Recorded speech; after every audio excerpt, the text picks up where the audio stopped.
mas tagdon pa ang kalingawan. Mas tagdon pa ang kalipayan. Mas tagdon pa ang hudyaka. Mas tagdon pa ang barkada. Pero ang pulong sa Dios dili na matagad. Og naamoy Biblia sa inyong balay, kun wala pero nagtuo ko sa matag simbahan, sa matag usa ka grupo, naagyoy Biblia sa Mateo, osbunan ako sa Juan 14:15. Nag-ingon, kung nahigugma kamo kanako, inyong tumanon ang akong sugo. Mga ning kahaponon, manghinaot ko, ng lumulupyo ning purok 12, atong tagdon ang pulong sa Dios. Okay ra nga kami nga nagdalas pulong sa Dios, dili kay matagad. Pero ang pulong lang nga among gikasinggit, gisulti, importante atong tagdon kay doon na ni maayo. Kami naman dong may pinagig silpon. Mga sakit sa tiyan, sakit sa tuhod, sakit sa hawak, bisang unsang klase sa sakit. Doon na siya igweter, kanang sakit nga mura og giatrasa nas daghang mananambal. Mga kanser, mga igsoon. Mamandong mi among ihatag lang ang among cellphone number. Kung wala na mi dire, kung naamay mga balatianon, mga gweter, pwede matawagan ang among number, mamandong mi pinagig cellphone, walay bayad. Kay niining atong panahon mga kaigsuonan, importante nga ang matag usa mutagad sa pulong sa Dios. Tan-awa ragod ang kalibutan. Doon na naman tingay mga hamtong dinhi og pangidaron. Kining hamtong og pangidaron, nakahibalaw na ni og nakakita na og nakadungog na sa atong panahon. Aduna nay dako kaayong kalahian ang atong panahon.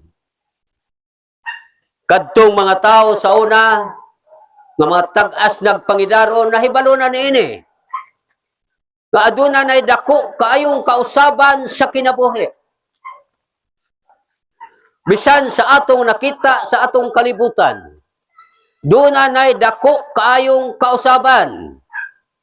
Kay kalabanan sa mga tao, labi na sa mga batanon, ang gihigugmak kahilayan. Ang atong mga anak, muadto sa dagkong syudad, butang ko sa Davao, sa Cebu, o sa Manila, pag-uli sa atong dapit, atong masaksihan, nga adunay dakong kausaban sa pamayhon. Labi na sa maong dapit matos Manila, tingali na puno sa barkada. Ang ipalabi ang barkada, pag-abot sa atong dapit, mga igsoon, imong makita, imong masaksihan ang plataporma sa mga batanon, dili lang sa mga batanon, aduna po'y pipila na ka mga hamtong. Mausahay sa atong simbahan, dili kay nato matagad ang pulong sa Dios. Pero niining kahaponon kami nagsinggit og nagahangyo. Ayaw na lang natagda ang atong grupo. Dili man na importante ang atong grupo. Ang ngalan sa among grupo, dili na importante, dili mo among gisinggit dire. Ang among gisinggit dire, mao ang pulong sa Dios. Ako mga igsoon, gikan ko San Carlos City, Negros Occidental. Gapon gikan dito mi sa Kabanglasan. Adunay usa ka halap nga human sa mga pag-ampo natinaw ang iyang tinanawan. Unya walay bayad, walay mausik. Walay kwarta nga usikan, maulang. Ang gikinanglan nga mutuo ka, unya muanhi ka. Imong tikangon ang imong tiil, ato na lang isalibay ng atong mga garbos kinabuhi. Ano usahay, ang atong bayhon makapausab nato. Tungod kay maayo patag bayhon. Tungod kay maayo patag ginhawa. Pero wala to matagdi. Usahay sa sunod adlaw, sunod semana, sunod bulan, mahimo na tang inutil sa kinabuhi. Tungod kay dili man kitay nagbuot mga igsoon. Kay kalabanan sa tao, unya ra mahinumdum kuna ay balatian. Unya ra ang tao mahinumdum, mutawag sa Dios kuna ay problema. Kung wala pa problema, largado, bisag asa siya, bisag unsay iyang pagabuhaton, kay nagtuo siya, nga siya ang magbuot sa iyang kaugalingon. Pero sugillan di ka mga igsoon, dili kita'y magbuot nato. Sa atong gusto, dili kita'y pagustuhan. Nag-ingon ang Biblia sa Mateo 18:1. O sa giingon niya, gawas kun mga usab kamo, sama sa usa ka gamayng bata, dili kamo makasulod sa gingharian sa langit. Ang problema sa tao, ang garbos sa kinabuhi. Mao rin ginay problema sa tao. Pero kung ato lang ipubos ang atong kaugalingon, kining pulong sa Dios, mga kahigalaan ko, iyan ni sa Dios, dili ni amo. Nagdala lang mig Biblia. Nag-ingon ang unang bersikulo, sa 1:14-15, kung nahigugma kamo kanako, inyong tumanon ang akong sugo. Sa Mateo 11:28 nag-ingon, umari kamong tanan, nga nabudlay og nabugatan, kay papahulayon ko kamo. Ang problema na to, sahay, narasulod sa panimalay, labi na tundag ko ng mga anak, nga murag nagapos na sa bisyo, problema sa inahan, problema sa amahan, usay inahan, bisan pa ang mga dalaga, tunga ng gabi usay dili makauli, o yang inahan mga igsoon, dili makatulog, magsigig lantaw sa pultahan, magsigig lantaw sa tugkaran, ni uli na ba ang akong anak? Unya, tungod kay katulugo naman, matulog. Pagkakadlaon, pagkalauna, 2:00, pukawon siya. Tungod kay ang iyang anak, wala pa makauli. Tungod sa barkada, asa na kaya ang akong anak? Asa naman kaya ang atong mga anak? Mo nga niining kahaponon, importante sa tao nga atong nikitan ang atong Dios. Wala may tao nga walay Dios. Na may tao nga mingon tingali, why magwalay? Ako di kumingon nga walay tao walay Dios.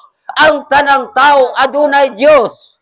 Pareragod sa ginikanan, ang usa ka ginikanan, daghan siyang mga anak, butang ko na pulo ka buok, nay anak nga buutan, napoy anak nga dili buutan. Pero tungod kay anak man, bisag dili buutan, mapugos kita pag-angkon sa atong anak. Pero importante ngang bata atong bansayon. Bansayon nato sa pagpakahadlok sa atong Dios. Mo nga nining kahaponon ako mamandong karon. Kung amos niyong panimalay, kung dunay problema, sakit sa tuhod, sakit sa hawak, diferensyado ba ang tinanawan, labi na sa mga tigulang na sama sa ako, unsay diferensya niya, kung magpandong ko karon, pwede iduko ni mo imong ulo, imong pangayoon sa Dios, nga maayo ka, nining orasa, ayuhon ka sa Dios, walay bayad nga pag-ayo sa Dios. Iwan ako nga, bisag unsang klase sakit, diha sa imong namihutangan karon, magampo ko nining orasa, nga ang Dios mag-aayo. O niya, ihatag na mong among number sa cellphone. 0967569248. Kay wala na may dire, wa ta mahibalo sa atong panimalay. Nga may mamisita ang balatian. Wa ta mahibalo o sa bagong gabi o kadlawon. Unsa bang urasa, adunay problema, muduol nato, sakit ang tiyan o sirol, bisag unsang klase sakit, nga buturok sa usa ka tawo, tingali dabad ang imong ulo, sakit ang imong hawak, sakit ang imong dughan, dunay kanser, tingali maglisod na kapag pangihi, tuod sa nga problema, apan makatawag ka sa numbers mong cellphone, 09675692 648. Mga salamat kayo ang pulong sa Dios nga mong gidalit, mubo ra kaayo ni. Pero kung imo lang tabdon, kung kay Biblia, sa atong panimalay wa ko gabirada. Ang sa atong panimalay kung doon na tay mga anak nga 4 ka buok, apod gyud og cellphone. O ya, mga mahalon pa kayo. Naitag 8,000, naitag 7,000, naitag 10,000, naitag 12,000, napay tag 20,000. Pero ang Biblia, purtirang baratuha. Purtirang baratuha, nasa Valencia, nasa Malay-Balay. Pero wag